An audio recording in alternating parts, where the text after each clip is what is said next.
Halo, perkenalkan, saya Arli dari kelas 11 MIA 6. Pada video ini, saya akan menjelaskan tentang menganalisis konsep, fungsi, prosedur, tokoh, dan nilai estetis karya seni rupa. Pengertian analisis dalam konteks apresiasi adalah pengkajian yang cermat terhadap karya seni rupa untuk mengetahui keberadaan karya yang sebenarnya. Yang pertama adalah menganalisis konsep. Menganalisis konsep ini berkaitan dengan aktivitas pengamatan karya seni untuk menemukan sumber inspirasi, interest seni, interest bentuk, penerapan prinsip estetik, dan pengkajian aspek visual, seperti struktur rupa, komposisi, dan gaya pribadi. Menganalisis konsep ini adalah menganalisis konsep dari sebuah karya seni rupa tersebut. Contohnya, bisa saja kita menganalisis sumber inspirasinya, lalu menganalisis interest bentuknya, penerapan prinsip estetik, dan lain sebagainya. Lalu yang kedua ada menganalisis prosedur. Nah, menganalisis prosedur berhubungan dengan proses kreasi, langkah-langkah kerja kreatif yang ditempuh seorang perupa untuk menghasilkan suatu karya, baik untuk seni rupa murni, desain, dan kriya. Jadi, sesuai dengan namanya prosedur, maka yang dianalisis adalah langkah-langkah pengerjaan, langkah-langkah kerja dari pembuatan atau proses pembuatan dari karya seni itu, gitu. Misalnya dalam pembuatan desain logo. Nah, maka dianalisislah tahapan kerja dari pembuatan gagasannya, alternatif skets, gambar, simbol, teks komposisi, warna, dan lain sebagainya. Lalu yang ketiga ada dia menganalisis fungsi. Nah, sesuai dengan namanya, menganalisis fungsi artinya menganalisis manfaat dari seni rupa tersebut.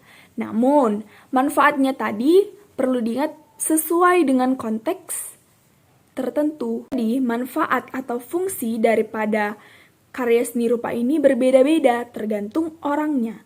Jadi misalnya, seni bagi perupa murni adalah media ekspresi, sedangkan bagi apresiator adalah sarana untuk mendapatkan pengalaman estetis dan nilai seni. Jadi perlu diingat bahwa menganalisis fungsi ini, fungsinya itu akan berbeda-beda tergantung dari subjeknya. Lalu yang keempat ada menganalisis tokoh.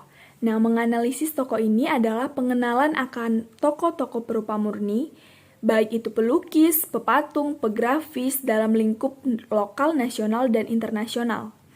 Karena itu penting untuk meningkatkan kemampuan berapresiasi seni. Tujuan daripada penganalisisan tokoh ini adalah untuk mendapatkan informasi tentang ketokohan, reputasi, dan kontribusi tokoh masyarakat, bangsa, dan kemajuan pada umumnya.